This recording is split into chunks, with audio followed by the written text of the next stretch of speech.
Senang. Baik. Bismillahirrahmanirrahim. Assalamualaikum warahmatullahi wabarakatuh.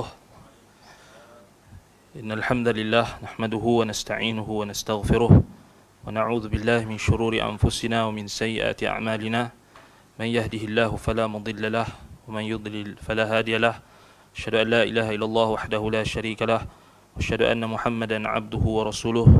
Allahumma shalli wa sallim ala nabiyyina Muhammad wa ala alihi wa ashabihi ajma'in. Amma ba'du.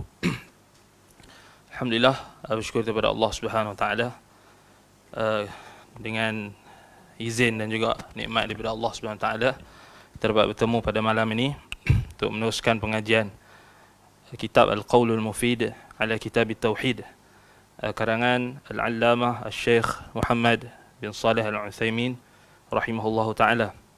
Baik, jadi kita sambung pada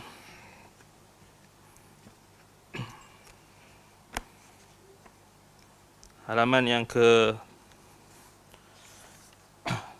76 kan? 75 75 ataupun 75. Baik,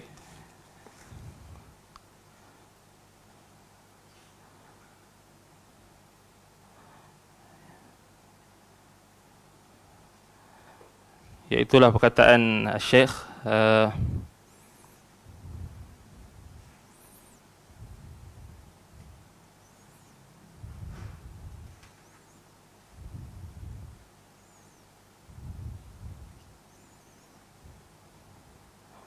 أما من وافى الله سبحانه محققا للتوحيد فإنه آمن أمنا مطلقا آمن من الخلود في النار وآمن من العذاب لأن هذا أقصى ما عنده من الإيمان.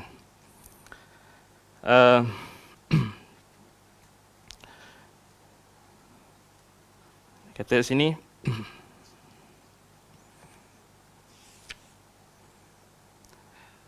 baik, jika imannya sempurna tanpa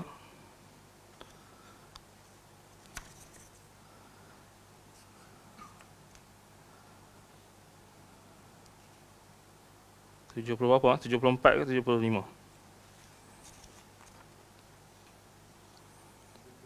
75 kan?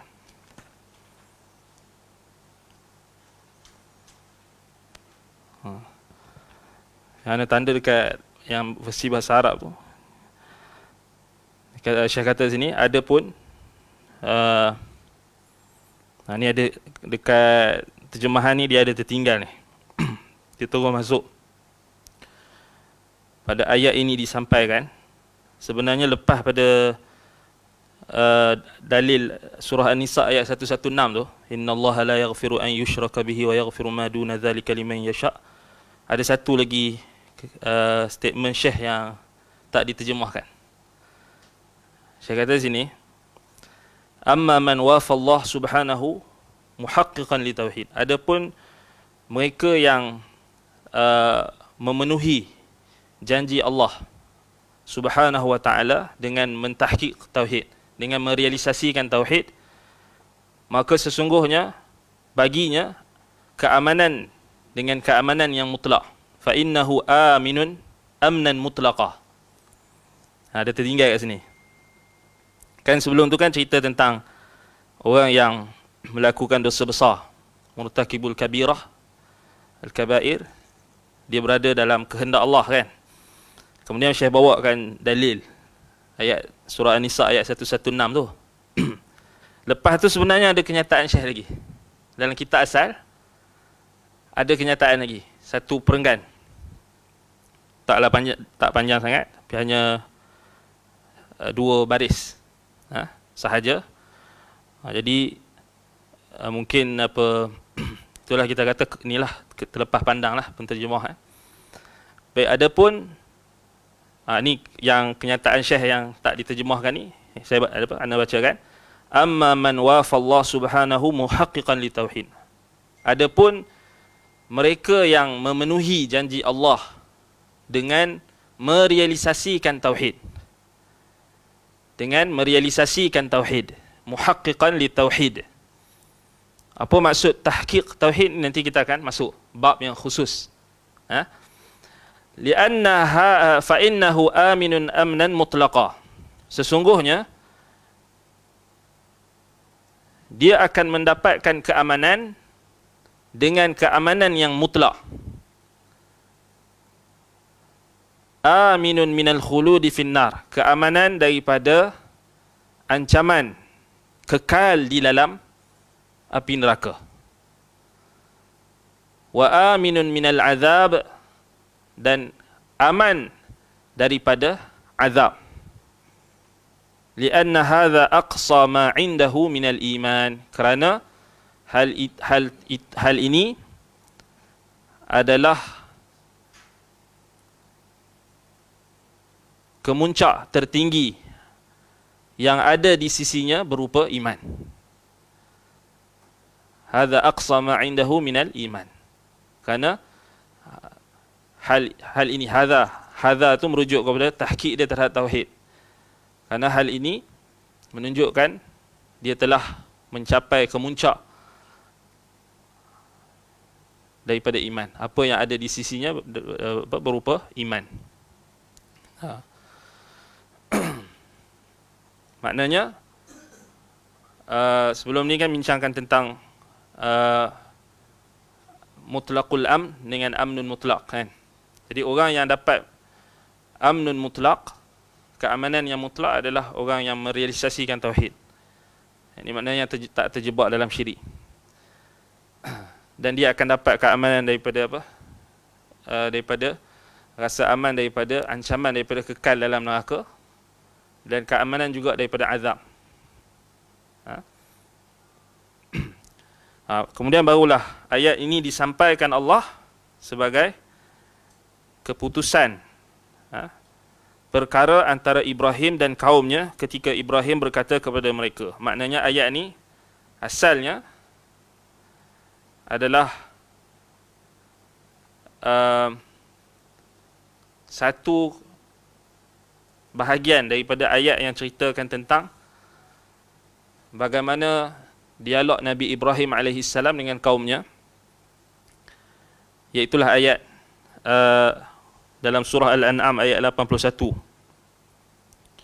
Wa kaifa akhafu ma asyraktum wa la takhafuna annakum asyraktum billahi ma lam yunazzil bihi alaikum sultana fa ayyul fariqaini ahaqqu bil amni in kuntum ta'lamun.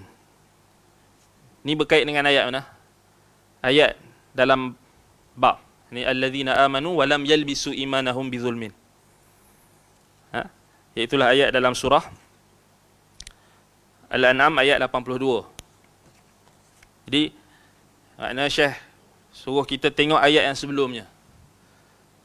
Jadi ayat yang sebelumnya itu ayat yang menjadi perbahasan dalam bab ini, bab yang kedua ini, ayat apa? Al-An'am 82. Alladzina amanu wa lam yalbisu imanahum bizulmin ulaika lahumul amnu wa hum muhtadun.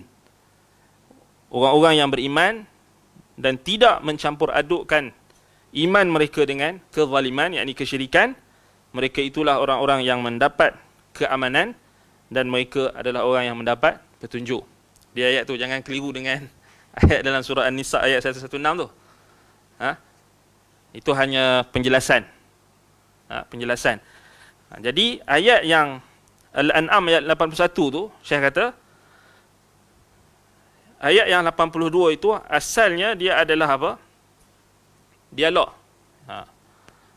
Dialog antara Nabi Allah Ibrahim AS dengan kaumnya. Qalaha hakaman baina Ibrahim wa qaumihi, ataupun hukman. Sebagai kata putus. Putusan tu maknanya hakaman ataupun hukman, keputusan, yakni memutuskan perkara antara Ibrahim dan kaumnya. Ketika Nabi Ibrahim berkata kepada mereka, ini dialog dia. Wa kaifa akhafu ma asyraktum, bagaimana aku takut kepada apa yang kalian persekutukan dengan Allah. wala takhafuna annakum asyraktum billah ma lam yunazzil bihi alaikum sultana. Padahal kalian tidak takut dengan apa yang Allah sendiri tidak menurunkan keterangan kepada kalian untuk mempersekutukannya. Fa ayyul fariqaini ahaqqu bil amni. Manakah dari kedua golongan itu yang lebih berhak mendapat keamanan? Bil amni in kuntum ta'lamun. Jika kalian mengetahui. Gariskan pada ayat fa ayyul fariqaini ahaqqu bil amni. Ini manakah dari kedua golongan itu, yakni mereka yang menyokong dakwah tauhid yang disuruh oleh Nabi Ibrahim alaihissalam, ataupun golongan yang menentang seruan dan dakwah Nabi Ibrahim alaihissalam, itulah dakwah tauhid, mana yang berhak untuk dapat keamanan? Jadi dekat situlah datang ayat yang kemudian itu, allazina amanu wa lam yalbisu imanahum bidzulmin ulaika lahumul amnu wa hum muhtadun. Orang-orang yang beriman dan tidak mencampur adukkan iman mereka dengan kezaliman, yakni kesyirikan, mereka itulah orang-orang yang mendapat keamanan dan mereka mendapat petunjuk. Baik, mungkin ada yang berkata perkataan ini adalah perkataan Ibrahim untuk memberikan penjelasan kepada kaumnya. Kerana itulah Allah Ta'ala berfirman setelahnya, وَتِلْكَ حُجَّتُنَا آتَيْنَاهَا إِبْرَاهِيمَ عَلَى قَوْمِهِ. Dan itulah, demikianlah keterangan, hujjah kami yang kami berikan kepada Ibrahim untuk menghadapi kaumnya. Baik, maknanya ayat ni, ayat 82 tu, ada khilaf di kalangan ulama, siapakah yang menuturkan perkataan tu. Tapi khilaf dia bukan khilaf yang tadad, tidak bertentangan. Dia adalah, kita kata apa, kedua-duanya boleh diharmonikan. Dia bukan khilaf yang bertentangan, tapi dia adalah khilaf yang kita katakan dari sudut tanawu', ataupun khilaf yang kita kata yang menunjukkan dua-dua itu boleh ditafsirkan dan tidak bertentangan. Maknanya ayat 82 tu, siapa yang cakap? Allah ke yang kata Nabi Ibrahim? Kan? Kalau kita kata Nabi Ibrahim cakap pun betul, kan? Sebab dia punya rentetan daripada dialog. Fa ayyul fariqain ahaqqu bil amni in kuntum ta'lamun. Maknanya Nabi Ibrahim tengah berhujjah dengan kaumnya. Kemudian Nabi Ibrahim cakap, alladzina amanu wa lam yalbisu imanahum bidzulmin ulaika lahumul amnu wa hum muhtadun. Kemudian ayat yang last, penutup ayat tu, watilka hujjatuna, dan demikianlah hujjah yang kami berikan, atainaha Ibrahim, kami berikan kepada Ibrahim. Kan? Itu pertama. Kalau kita kata Allah yang kata, betul tak? Betul lah. Betul juga. Kerana dia Al-Quran. Kalam Allah. Maknanya Allah Subhanahu Wa Taala khabarkan kepada kita tentang dialog tersebut. Kan? Dan kita katakan dia juga adalah kalam Allah. Jadi dia tak bagi kesan pun. Kan? Tak bagi kesan. Baik, maknanya kalau dua-dua tu kita katakan salah satunya macam ni, satu macam ni, tak bertentangan. Kan? Baik, itu antara bentuk i'jaz Al-Quran. Kan? Kalau kita baca, kita belajar tafsir, kita akan jumpa beberapa banyak ayat yang macam ni. Kan? Dan dia tak bertentangan. Baik. Firman-Nya Subhanahu wa taala al-amnu.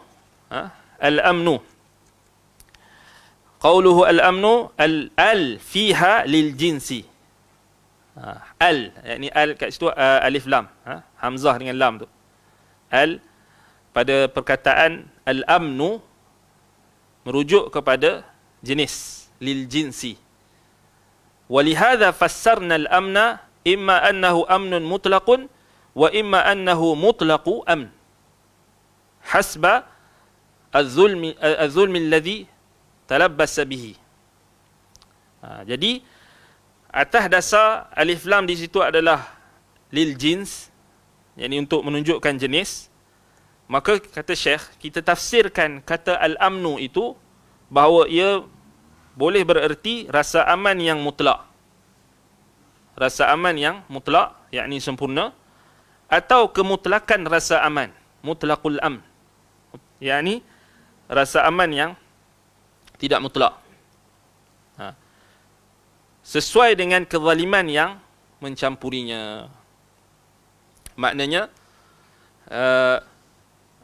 Syekh kata, alladzina amanu wa lam yalbisu imanahum bidzulmin ulaika lahumul amnu.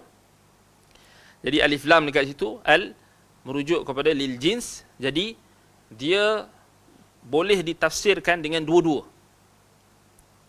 Maknanya sama ada keamanan yang mutlak ataupun mutlak, kemutlakan rasa aman. Al-amnul mutlak ataupun mutlaqul amn, yang kita dah bincang sebelum ni kan. Baik. Apa maksud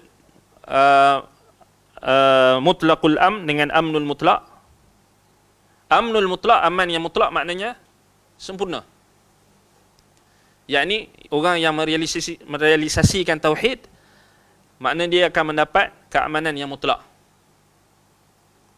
Siapa orang yang merealisasikan tauhid? Orang yang tidak mencampurkan iman mereka dengan kesyirikan.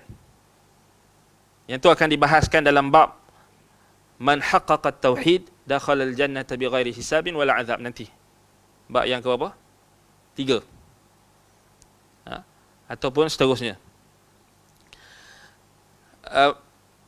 Mutlaqul amn, kemutlakan rasa aman. Itulah yang kita nak terjemah apa lagi kan. Mutlak rasa aman maknanya keamanan yang di bawah sedikit daripada tahap kesempurnaan. Maknanya orang yang terjebak dalam dosa besar, dia akan dapat keamanan. Bentuk apa bentuk keamanan yang dia dapat? Dia tidak akan dikekalkan dalam neraka, dan azabnya itu munqati'. Ancaman azab untuk dia adalah terputus. Azab maknanya bukan mustamir, bukan selama-lamanya. Maknanya orang yang ahli tauhid, yang buat dosa besar, dia still diancam dengan azab. Kan? Still diancam azab. Kitab apa yang mengaji kat sini, kitab apa? Al-Kabair. Imam Az-Zahabi ada. Ada dibahaskan tentang apa? Dosa-dosa besar. Kan? Apa takrif dosa-dosa besar kan? Antaranya dosa besar ni, dosa-dosa besar al-kabair datang bentuk ancaman dalam Al-Quran ataupun azab. Kan? Azab yang pedih, ancaman yang dahsyat, dan itu menunjukkan dosa itu dosa besar.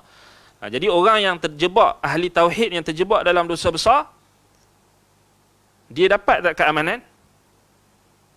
Dapat, tetapi amnul mutlaqul amn, bukan amnun mutlaq. Itu saja beza dia. Kita tak perlu pening pun amnun mutlaq, mutlaqul amn tu, itulah maksud dia. And amnun mutlaq maknanya keamanan yang mutlak yang sempurna. Maknanya kalau dia tidak terjebak dalam dosa-dosa besar. Mutlaqul amn, kalau dia terjebak dalam dosa-dosa besar, dia still dapat rasa aman tu.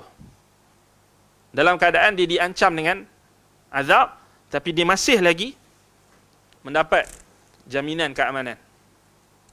Baik, jadi itu maksudnya. Orang kafir ada keamanan? Tak ada langsung lah. Tak ada. Maknanya kalau dia kufur kepada Allah Subhanahu Wa Taala ataupun musyrik, dia akan dapat tak keamanan? Tidak. Tidak akan mendapat keamanan. Keamanan di sini makna dalam arti kata maknanya jaminan daripada Allah Subhanahu Wa Taala. Cuma kalau diperincikan, orang yang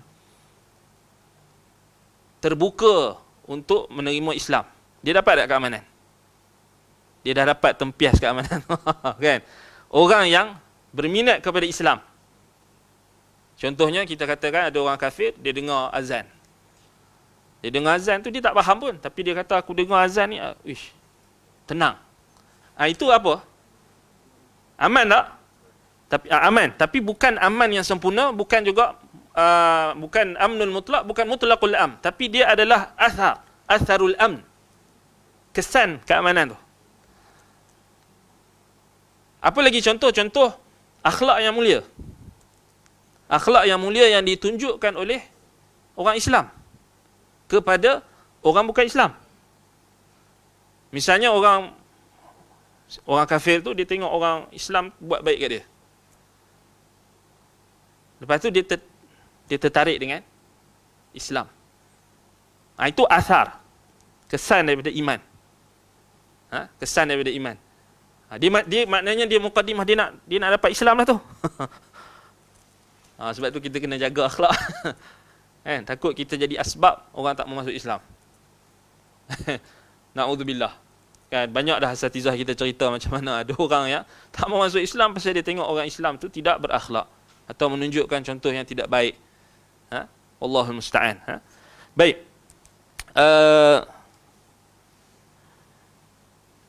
Jadi wa imma annahu mutlaqu amn hasbi zulmi alladhi talabasa bihi. Itulah maknanya kalau al-amnu itu adalah alif lam di situ, di situ adalah jinsi lil jinsiyah, lil jins, jenis, maknanya dua-dua boleh ditafsirkan. Keamanan yang mutlak ataupun mutlak keamanan. Baik. Jadi kalau dia dapat keamanan mutlak, keamanan mutlak yang kemutlakan keamanan itu, yang kedua tadi, maknanya dia bergantung dengan kezaliman yang dia buat. Maknanya seorang itu, ahli tauhid itu, kalau dia buat dosa besar, maknanya akan berkuranglah dia punya keamanan tu.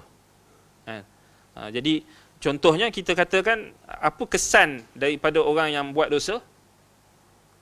Nabi SAW sebut, al-ithmu ma haka fi nafsik ataupun ma haka fi sadrik wa karihta an yattali'a 'alan nas. Dosa itu akan menyebabkan dadamu menjadi sempit dan kamu tak suka orang tahu. Kamu tak suka orang melihat ataupun dosa kamu itu diketahui oleh orang lain. Mana orang beriman, dia maknanya paling kurang dia mesti ada kesan dari sudut keamanan tu akan berkurang apabila dia terjebak dalam dosa. Sama ada dosa kecil atau dosa besar. Lebih-lebih lagi dosa besar lah. Sebab itu dalam hadis, dalam asar banyak kan sebut tentang kesan-kesan dosa dan maksiat dalam Quran. Allah Subhanahu Wa Taala sebutkan macam mana, kalla bal rana ala qulubihim. Yakni hati yang sudah sampai tahap gelap, sudah sampai tahap kita kata tertutup disebabkan dosa-dosa. Kemudian Nabi SAW umpamakan dosa itu seperti titik hitam. Dan semua itu maknanya memberi gambaran kepada kita bahawasanya dosa itu memang memberi kesan dan pengaruh terhadap keamanan seseorang. Jadi kalau kita nak tengok dari sudut practically, dari sudut kita kata amali, maknanya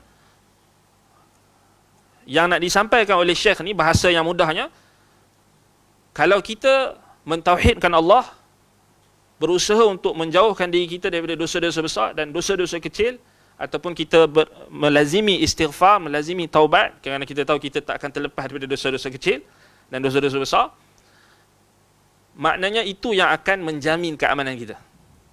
Maknanya bila kita belajar tauhid ni, kita tahu tauhid ni adalah asas keamanan. Asas keamanan.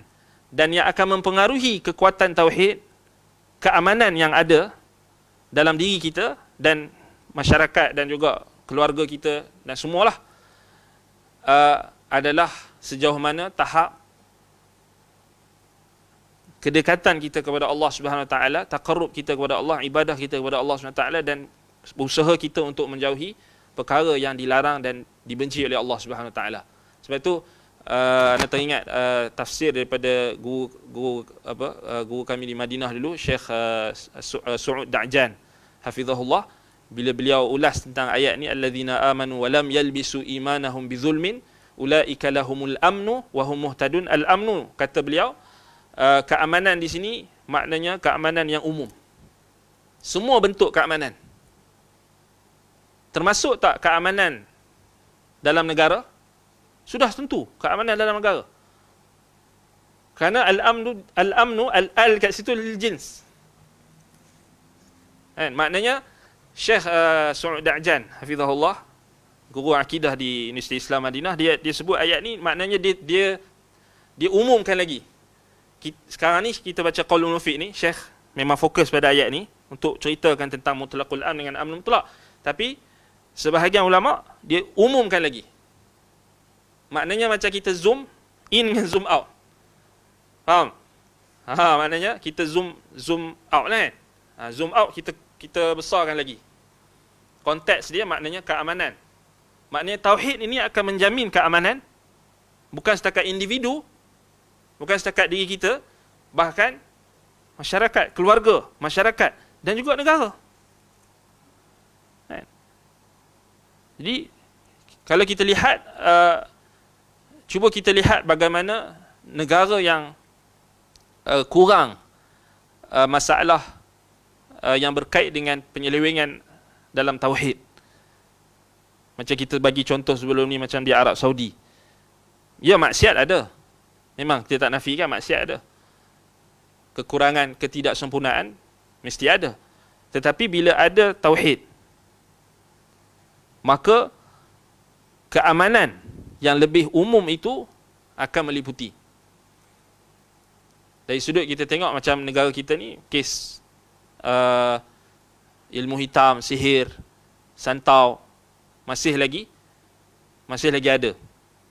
Kan? Dan yang kita takut maksudnya makin berkembang dengan teknologi yang ada sekarang ini, kemudian makin bercambah pula golongan-golongan yang berjubah, berserban, bertasbih, berjanggut dan yang membawa perkara-perkara pelik ni atas nama perubatan Islam dan sebagainya. Yang mana hal tersebut kalau kita tengok, dia akan mempengaruhi keamanan. Macam kita tengok contoh macam mana berlaku kes, ada satu contoh kita boleh ambil tengok, kes buli yang dekat salah satu universiti. Tak salah universiti pertahanan ke apa, yang kes buli tu kan, yang terbunuh, seorang student terbunuh. Dan kalau dilihat, puncanya adalah kerana percaya kepada bomoh. Nampak tak macam mana syirik itu akan mempengaruhi keamanan? Kalau kita tengok di isu-isu berkenaan dengan black magic ni, sihir ni, tak kira lah orang panggil ilmu hitam ke ilmu putih ke, white magic ke black magic, sama je. Sama je. Sihir. Nanti kita akan masuk dalam bab tentang sihir nanti insya-Allah. Yang mana dia memang jelas mempengaruhi keamanan dan kestabilan sesebuah tempat, sebuah kampung. Maknanya kalau kita boleh buat perbandingan antara kampung yang ada tersebarnya sihir, bomoh, perdukunan dan sebagainya dengan kampung yang tidak ada tersebarnya sihir, bomoh, dukun, perbomohan, maknanya kita boleh compare mana yang lebih aman. Mana yang lebih aman? Sama juga negara, tempat. Sebab tu anda bagi contoh macam di Mekah dan Madinah, kita jaranglah nak tengok ada perkara-perkara yang pelik-pelik ni. Khususnya di Mekah dengan Madinah lah. Kita tak pernah tengok anak-anak kecil atau budak-budak kecil ni takut hantu ke apa, tak ada. Tak ada tapi berbeza dengan tempat yang tidak kita kata tidak ada samimul amn, yakni asas dan teras keamanan tu. Sebab tu Syekh As-Su'ud Da'jan dia sebutkan tauhid itu adalah teras bagi keamanan secara mutlak. Kalau kita nak dapatkan keamanan, tauhidkan Allah. Itu maksud dia. Itu maksud dia. Sama ada individu, keluarga, masyarakat dan negara. Maknanya kalau kita kecilkan skop tu, macam contoh kalau di orang yang bekerja di pejabat company, contohnya satu company ni, kalau company tu semua orang mentauhidkan Allah, contoh, maka akan kuranglah apa? Akan bertambahlah rasa aman. Betul tak? Kita bagi contoh satu syarikat, semua pekerja dia semua tauhidkan Allah. Kalau ada yang bukan Islam pun, dia orang pun tak terjebak dalam benda-benda yang pelik ni, contoh. Tapi kita bagi contoh yang orang Islam lah. Tapi kalau ada satu company ni, ada orang yang terlibat dalam syirik, Contohnya, percaya bomoh. Dia mula kan? Kawan dia apa? Dia mula dengan hasad, dengki apa semua. Kawan dia naik pangkat, kemudian dia hasad, dia hantar santau. Betul? Kemudian, kalau dia kononnya dia nak dapat kedudukan di sisi bos dia, supaya dia naik pangkat, dia mula apa? Guna minyak apa, pengasih lah, minyak apalah, minyak cindai lah apa. Dan benda tu ada permintaan. Sebab tu kalau kita tengok di laman-laman webs dan juga di macam dia online punya Shopee lah, Lazada apa semua, masih ada orang yang duk jual benda-benda tu. Masih ada. Masih ada. Siap naik lagi dia punya iklan tu. Masih ada. Minyak ni, tangkai ni, minyak tu, minyak ni. Itu menunjukkan apa? Masih. Maknanya itulah yang akan berlawanan dengan keamanan yang sepatutnya kita nak.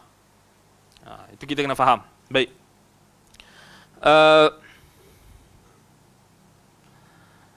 Wa qawluhu wa hum muhtadun. Baik, firman Allah Subhanahu wa taala, dan mereka mendapat petunjuk. Mereka itu mendapat petunjuk. Maknanya bila kita sebut contoh-contoh tadi itu, maknanya kita kena bersungguh-sungguh lagi lah untuk dakwah tauhid ni. Maknanya tak boleh kita anggap benda ni kita kata tak penting, ataupun kita kata ini bukan isu utama. Tak, ini isu utama. Bila kita sebarkan tauhid, itu kita dah sebarkan satu asas dan teras keamanan. Sebab ni dalil dia ni, surah Al-An'am ayat 82 ni. Ini maknanya orang yang nak aman, tauhid dengan Allah. Terjebak saja dalam syirik, takkan aman. Confirm. Sebab Allah Subhanahu wa taala jamin. Allah Subhanahu wa taala yang kata. Kan? Baik. Dan mereka mendapat petunjuk, wahum muhtadun. Maksudnya mereka mendapat petunjuk hidayah di dunia menuju kepada syariat Allah dengan ilmu dan amal. Falihtida'u bil ilmi hidayatul irsyad, kata Syekh. Maknanya memperolehi petunjuk dengan ilmu adalah hidayah irsyad. Irsyad maknanya bimbingan. Maknanya di sini tafsir kepada wahum muhtadun. Dah mereka dapat keamanan, mereka mendapat petunjuk. Orang yang mentauhidkan Allah, orang yang tidak mencampur adukkan iman mereka dengan syirik, mereka akan mendapat keamanan dan mereka akan mendapat petunjuk. Petunjuk bermaksud di sini adalah hidayah di dunia. Apa bentuk hidayah di dunia? Iaitulah hidayah yang Allah Ta'ala berikan kepada syariat melalui ilmu dan amal. Itu spesifik. Tak boleh umum-umum. Jadi nak dapat hidayah mesti kena berilmu dan beramal. Tak boleh beramal sahaja tanpa ilmu. Amalan, buat amal, beramal, kita beramal. Tetapi ilmu ni tak payahlah. Tak boleh. Tak dapat petunjuk. Mesti kena ada ilmu. Mesti kena ada ilmu, wajib. Jadi ihtidak bil ilm, mendapat petunjuk dengan ilmu itu adalah bentuk hidayah al-irsyad. Wal ihtida'u bil amal hidayatut taufiq. Mendapat petunjuk untuk mengamalkan ilmu yang telah didapati atau diperolehi, diberikan, maka itu adalah hidayah taufiq. Itu beza antara hidayah irsyad dengan hidayah taufiq. Kita sekarang ni kita belajar yang sampaikan ini, guru kita sampaikan, maknanya dia tengah bagi hidayah irsyad, dia tengah membimbing. Kan? Dia tengah membimbing, dia bagi hidayah irsyad. Tetapi yang nak bagi hidayah taufik, Allah. Apa maksud hidayah taufik? Maknanya beramal dengan ilmu yang dia pelajari. Beramal dengan ilmu yang dia pelajari. Itu maksud dia. Wa muhtaduna fil akhirah ilal jannati. Dan mendapat petunjuk di akhirat menuju kepada syurga. Petunjuk di akhirat, hidayah di akhirat pula, apa maksud dia? Iaitulah menuju ke syurga. Berdasarkan firman Allah Subhanahu wa taala, "Uhsyurul ladzina zalamu wa azwajahum wa ma kanu ya'budun min dunillahi fahduhum ila siratil jahim." Ini diperintahkan kepada malaikat, kumpulkanlah orang-orang yang zalim, yakni orang yang syirik, beserta rakan-rakan, teman sejawat mereka dan apa yang dahulu mereka sembah selain Allah, lalu tunjukkanlah kepada mereka. Fahduhum, tunjukkanlah kepada mereka ila siratil jahim, kepada jalan ke neraka Jahannam, Jahim. Inilah petunjuk di akhirat untuk orang-orang yang melakukan kezaliman, yakni orang yang melakukan syirik. Mereka ditunjukkan kepada jalan menuju ke neraka. Maka kebalikannya, di sini kata Syekh di sini, fayakunu muqabiluha, maknanya mukhalafatuha. Mafhum mukhalafah. Ayat ni tak cerita pasal hidayah apa? Ke syurga, betul tak? Cerita pasal hidayah ke neraka. Ada hidayah ke neraka? Ada. Quran kata ada hidayah ke neraka. Tak pernah dengar ni. Ni first time dengar ni hidayah ke neraka. Selalu kata hidayah ke syurga aja. Hidayah kepada kebaikan. Ada tak hidayah kepada kesesatan?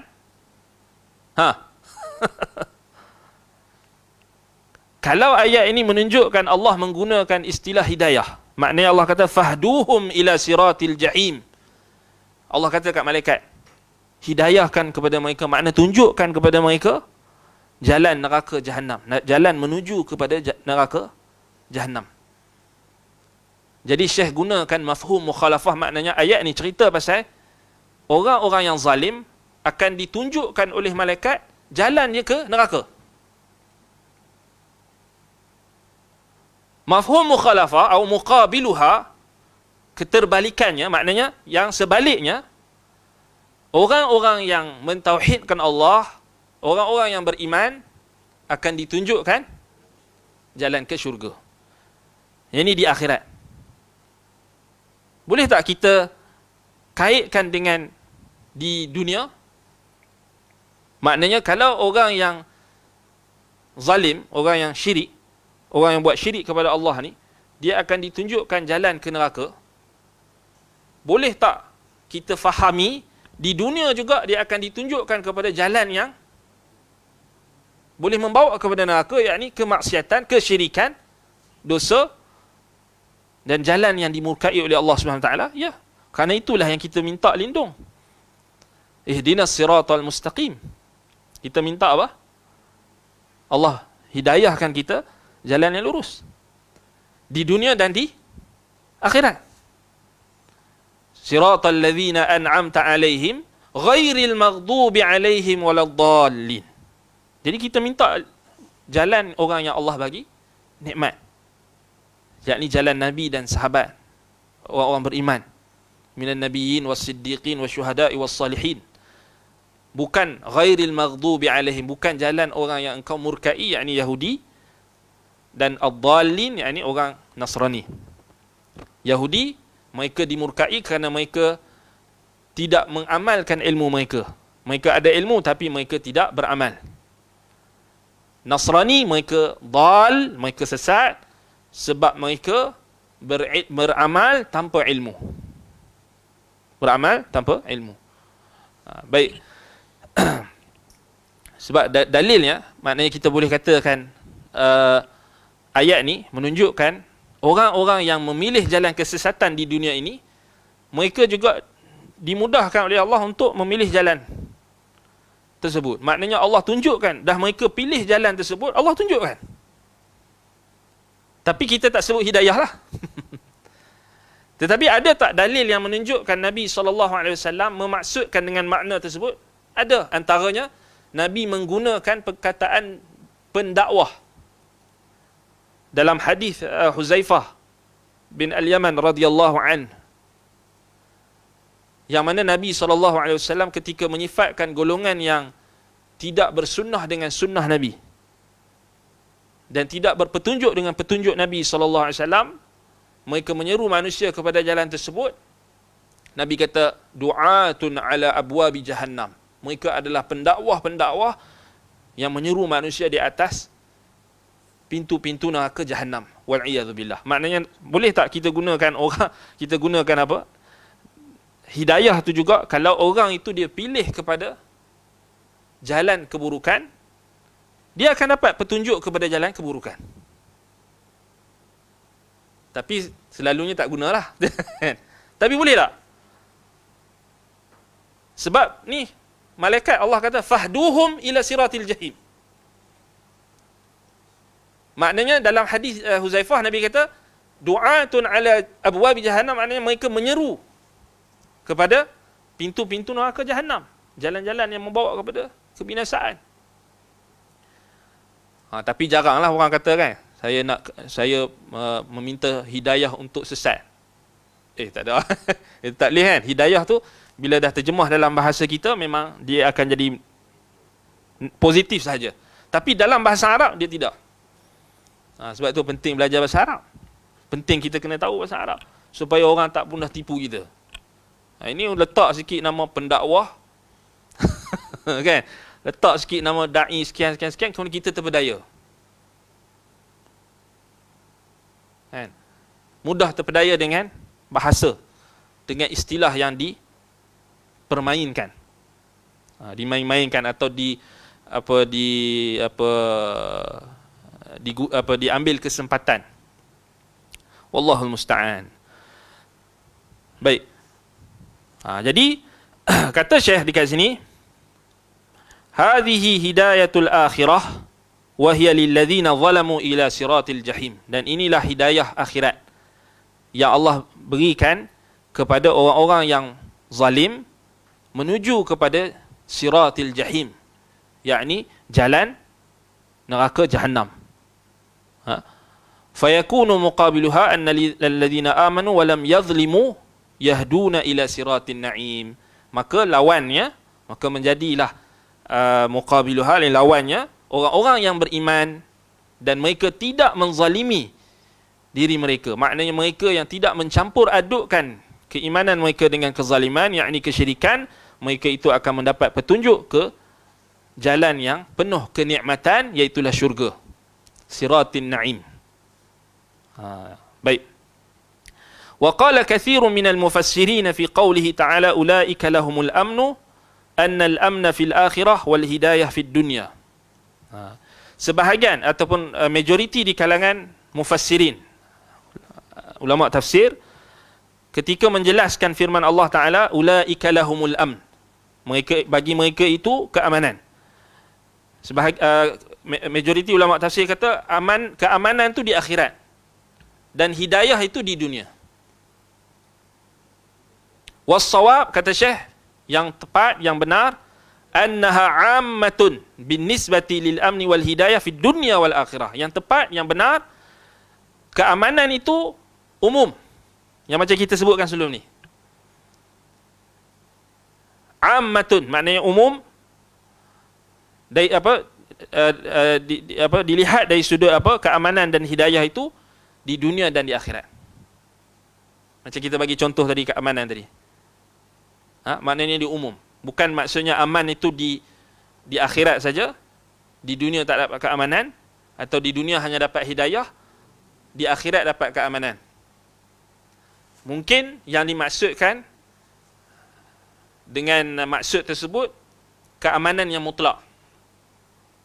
Boleh juga kita katakan pendapat majoriti ulama tafsir itu betul.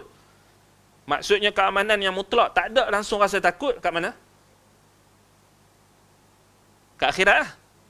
Sebab kat dunia ni, orang beriman ada tak diuji? Diuji.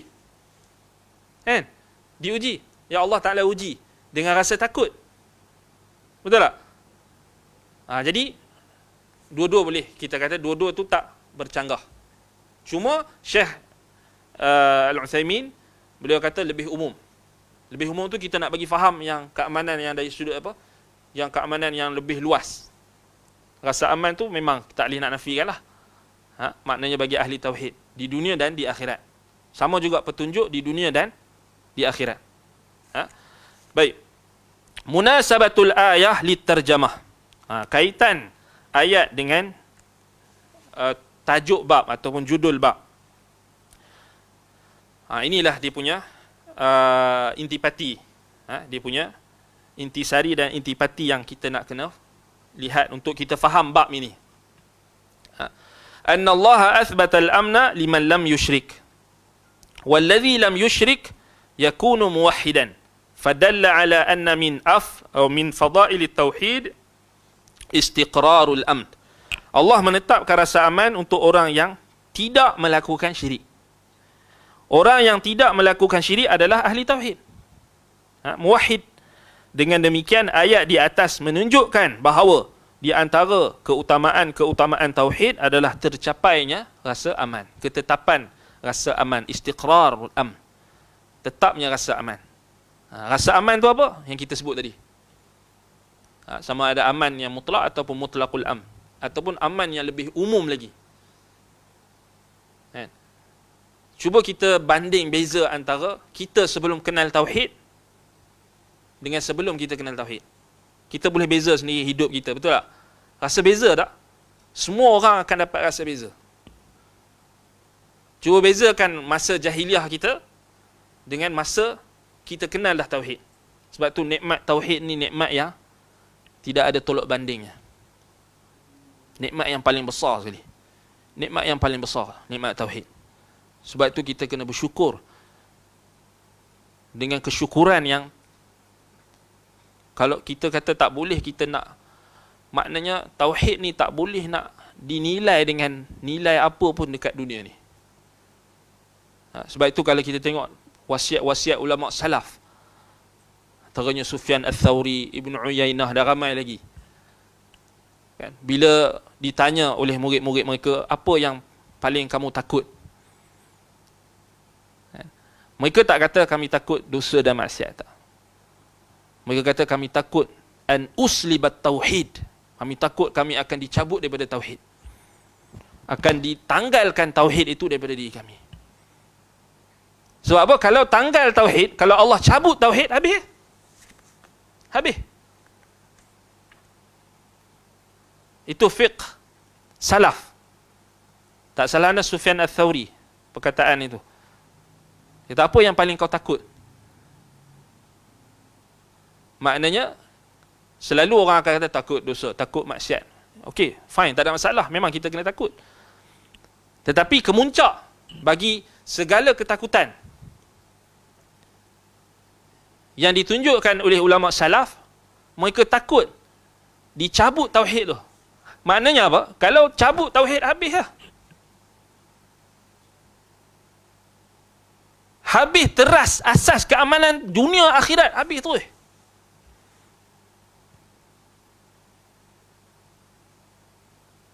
Kalau ada dosa, Allah tak ampunkan. Betul tak? Kat situ fiqh salaf.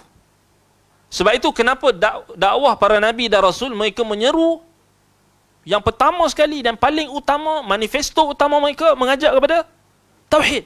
Sebab dia teras keamanan.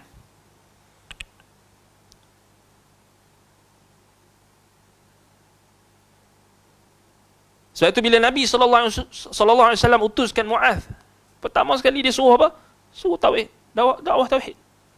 Sebab itu bila kita tengok sahabat-sahabat kita, saudara-saudara kita yang baru masuk Islam, dan mereka baru dapat nikmat tauhid, dan mereka tahu nilai tauhid ni, mereka tahu. Berbanding beza dengan kita yang masuk Islam dah lama ni, mungkin kita dah apa? Wal'iyadzubillah. Sebahagian di kalangan masyarakat kita tu dah mungkin tinggalkan ilmu, lalai dengan dunia, lalai dengan kebiasaan masyarakat, lalai dengan apa? Tradisi. Jadi dia tak nampak nikmat tauhid tu. Tapi Allah berikan kepada sesiapa yang dia kehendaki, antaranya saudara-saudara kita yang baru masuk Islam. Cuba kita tengok beza. Sebab mereka dapat rasa nikmat tauhid. Sebab tu bila ditanya salah seorang pendakwah yang mengajak kepada Islam, yang juga kita nak kata mu'allaf pun dah lama masuk Islam kan, tapi apa pesanan dia? Pesanan dia, mulakan dakwah dengan tauhid. Bukan ajak orang kepada parti politik, ajak orang untuk sokong Islam yang macam Syekh Saleh Al-Fauzan ada tegur benda ni dalam muqaddimah I'anatul Mustafid, syarh kitab tauhid. Syekh Saleh Al-Fauzan dia ada kitab syarah pada kitab tauhid, I'anatul Mustafid. Dalam awal perbahasan disebut apa? Pendakwah tauhid ni, pendakwah sunnah, pendakwah tauhid ni dia menjelaskan kepada masyarakat tentang Islam tu dengan terperinci. Dia bagi tahu Islam tu apa. Bukan seperti mana pendakwah hizbiyah. Pendakwah hizbiyah ni maknanya orang yang dia hanya kira parti dia. Dakwah ikut parti dia. Jadi apa? Kalau kita tanya mu ajak kepada apa? Kamu ajak kepada apa? Pada Islam. Islam lah, Islam. Islam apa? Islam. Kita semua nak Islam, Islam. Tu Syekh Saleh Fauzan tegur. Maknanya itu tak bagi jawapan. Kerana hari ini kesesatan banyak. Semua orang mengaku Islam. Tak define. Apa maksud Islam? Kan? Yang menari-nari terhenjuk-henjuk tu mengaku Islam juga. Yang buat benda-benda yang jelas-jelas syirik akbar, yang pergi percaya tok bomo, tok dukun tu pun dia kata kami Islam juga. Jadi Islam macam mana? Menari-nari, berpusing-pusing dalam masjid, bergendang-gendang dalam masjid, dia kata dia Islam juga. Wal'iyadzubillah. Jadi sebab tu kena define Islam lah. Islam yang al-istislam lillah bitauhid. Wal-inqiyadu lahu bitta'ah. Wal-bara'atu minasyirki wa ahlihi. Kena jelaskan maksud Islam tu. Maknanya tauhid. Balik kepada asas. Islam tu tauhid. Bukan kita ajak, saya nak ajak kamu kepada Islam. Islam apa? Islam yang dibawa oleh parti sekian. Islam yang dibawa oleh tokoh sekian. Islam moderate. Islam liberal. Islam itu. Tak boleh, tak betul. Islam yang mengajak kepada tauhid. Islam yang mengajak kepada berlepas diri daripada kesyirikan. Itu sebenarnya. Kalau tak, kita tak ajak pada Islam lagi. Islam hanya, apa ni? Kita ajak ke, ni, sokong negara Islam menang World Cup. Itu bukan Islam. Ni negara Islam masuk, dia kata semi-final ni. Kita sokong negara Islam. Inilah Islam. Bukan Islam. bukan Islam tu. Kan? Dia kata kita kena gembira sebab ni negara Islam. Tak, bukan. Bukan Islam macam tu. Itu Islamisasi. Ada Islam ni bukan semudah kita kata apa, kita letak tampal stiker Islam. Ini Islam. Bukan. Kan? Maknanya dia adalah seruan kepada tauhid. Seruan kepada tauhid. Kan? Allahul musta'an. Baik. Jadi ini kaitan ayat dengan judul bab itu, gariskan. Kalau ada highlightkan. Inilah maksudnya kalau kita faham yang ni, ayat ni, maka kita fahamlah kaitan dia dengan bab. Itu penting. Maknanya kita nak tips untuk kita faham sesebuah kitab adalah bagaimana kita boleh kaitkan antara ayat, dalil yang dibawa, dikemukakan oleh penulis dengan judul bab. Mengajilah kitab apa pun, ini antara tips. Maknanya untuk kita dapat faham kitab. Khususnya kitab-kitab yang ditulis dan dikarang menggunakan metodologi ulama-ulama yang mutaqaddimin, ulama-ulama hadis. Macam kitab Tauhid ini, Syekh Muhammad bin Abdul Wahhab rahimahullah, beliau karang dengan metod ahlul hadis, metod muhaddisin. Jadi kita kena faham makna ayat tu, kita relatekan dengan judul bab, tarjamatul bab. Itu cara dia. Sama juga kalau kita mengaji hadis kan, kita hadis Sahih Bukhari ke Sahih Muslim ke, Sahih Bukhari lah lebih utama Sahih Bukhari. Sebab fiqhul Bukhari fi tarajumihi. Fiqh Imam Al-Bukhari pada terjemah bab dia. Sama juga kalau kita nak tahu fiqh ulama yang menulis kitab itu, kita tahu apa kaitan bab tu dengan dalil yang dibawa. Itu. Baik. Kita dah habis waktu ke? Boleh teruskan? Boleh? Boleh? Baik. Qauluhu. Baik, kemudian dalil yang berikutnya hadis. An Ubadata ibn Samiti an Rasulillah sallallahu alaihi wasallam qala man syahida an la ilaha illallah wahdahu la syarika lah wa anna Muhammadan abduhu wa rasuluh wa anna Isa abdullah wa rasuluh wa kalimatuhu alqaha ila Maryam wa ruhum min wa anna al-jannata haqqun wan nara haqqun adkhalahu Allahu al-jannata ala ma kana min amalin.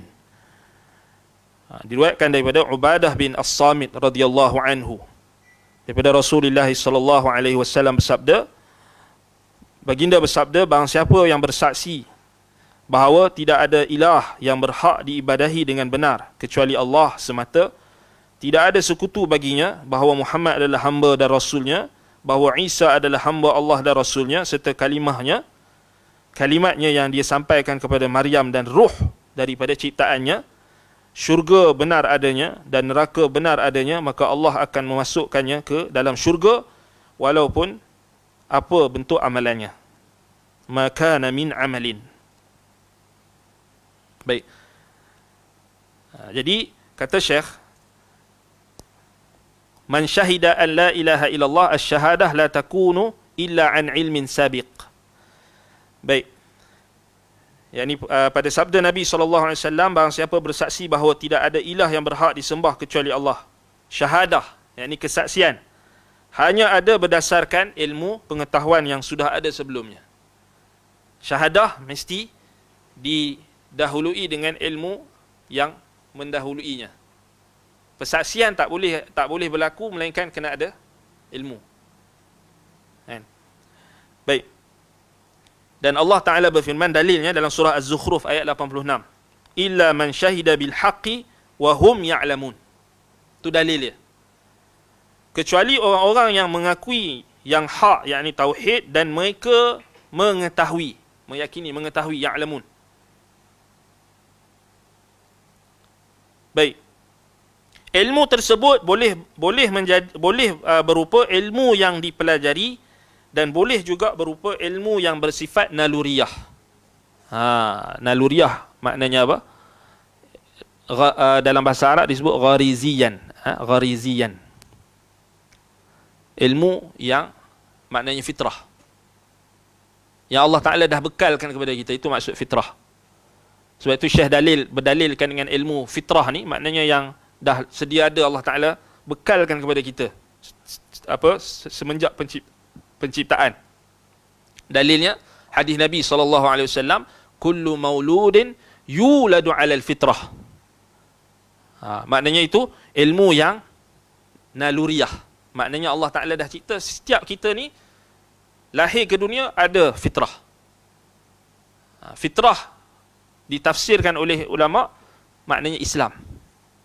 Maknanya rasa untuk mengabdikan diri, rasa untuk bertuhan itu sudah ada semenjak kita lahir. Itu ilmu yang dikategorikan oleh Syekh sebagai bersifat dengan naluriyah. Ilmu yang dipelajari itu disebut muktasaban. Yang kita belajar ni ilmu muktasab, yang kita usahakan. Baik. Jadi dalilnya wal ilmu bila ilaha illallah ghariziyun. Ilmu tentang la ilaha illallah sebenarnya adalah naluriyah. Maknanya dia fitrah. Dalilnya Nabi SAW kata kullu mauludin yuladu alal fitrah. Fitrah ditafsirkan oleh ulama Islam. Adakah maksud Islam situ Islam yang bermaksud khusus? Tidak. Islam yang bermaksud umum. Ini kena bezakan juga. Kalau kita kata fitrah, itu kita tafsirkan Islam, sekali ada orang faham, oh maknanya dia dah memang terima Islam daripada dulu lagi, Islam yang dipaham maknanya Islam yang Nabi Muhammad bawa. Bukan. Islam yang umum. Maknanya Islam yang umum maksudnya tauhid. rasa untuk mentauhidkan Allah, mengabdikan diri kepada Allah, rasa bertuhan, rasa seorang itu adalah sebagai seorang hamba. Apa dalilnya? Apa buktinya? Kalau tak percaya, kita tengok anak kita. Semenjak daripada lahir, Allah Ta'ala dah bekalkan ilmu ni. Yang ni yang ditakrirkan oleh ulama-ulama ahli tahqiq, semisal Syekh Abdul Rahman ibn Yahya al-Muallimi rahimahullahu ta'ala, dalam salah satu risalahnya, beliau memberikan contoh ini. Demikian juga Syekh Islam Ibn Taymiyah sebelumnya memberikan contoh yang sama. Dalilnya, tengok bayi, ketika baru lahir, maka dia sudah ada ilmu yang bersifat lahiriah, naluriah. Dia akan tahu macam mana cara untuk menyusu daripada ibunya. Tak perlu ajar kan? Dia keluar-keluar tu, adakah kita, wahai anakku, inilah, minumlah susu dengan macam ni. Kita ajar ke? Tidak. Maknanya ibu dia dekatkan dengan dada, terus dia boleh menyusu. Tak payah kita nak syarah, betul tak? Itu menunjukkan adanya fitrah. Itu dalil fitrah. Dan sama juga ketika usianya meningkat, 3 bulan, 4 bulan, 5 bulan, kita tak pernah ajar dia tahu beza antara ibu dengan ayah. Betul tak? Cuba 2-3 bulan tu, ayah suruh dada dia. Dia nak tak? Ada kita ajar tak? Ada kita syarah kat dia tak? Ni ayah, ini beza ibu. Tak ada. Tak. Dia tahu. Cuba kita ambil 2-3 bulan tu, kita ambil, kita letak kat dada kita. Dia nak tak? Dia tahu kan? Dia tahu tak ada susu. Sebab itulah fitrah. Dia tahu beza antara suara ibu dengan ayah dia. Bila dia membesar sedikit, 1 tahun misalnya, ketika dia takut, dia akan cari bapa atau ibu dia. Dia akan cari ayah kan. Menunjukkan rasa keperluan. Maknanya rasa untuk berlindung kepada satu entiti yang lebih kuat. Daripada kecil sudah ada. Maknanya dia takkan, adakah dia pergi cari kucing ke? Dia pergi cari benda lain ke? Kalau dia takut, dia akan cari apa? Mama, papa, abi, umi. Betul tak? Kalau anak kita 2-3 tahun pun, kalau dia dengar guruh ke, kilat ke, dia takut, dia akan melompat cari apa? Ayah dia, dia cari umi dia. Gelap sikit, dia akan cari ayah. Itulah fitrah. Itulah naluri yang Allah Ta'ala dah bekalkan. Maknanya, manusia, sejak kecil lagi Allah Ta'ala dah bagi untuk rasa menghambakan dirinya. Mengakui akan kelemahan dirinya.